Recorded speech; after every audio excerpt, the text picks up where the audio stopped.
آرام سے تباہی تک۔ ایک چوہا کھانے کی تلاش میں آدیر الفادیر گھوم رہا تھا۔ اچانک اسے چاولوں سے بھرا ایک بڑا مرتبان نظر آیا۔ وہ خوشی سے اچھل پڑا اور فوراً مرتبان کے اندر کود گیا۔ اندر جا کر اس نے خوب پیٹ بھر کر چاول کھائے۔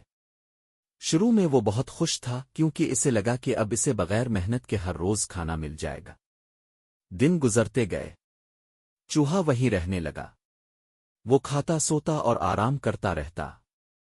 آہستہ آہستہ وہ موٹا اور سست ہو گیا۔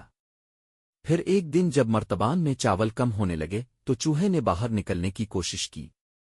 اس نے چھلانگ لگائی مگر وہ اوپر تک نہ پہنچ سکا۔ اس نے بار بار کوشش کی لیکن اب اس کا جسم بھاری ہو چکا تھا اور اس کی طاقت ختم ہو گئی تھی۔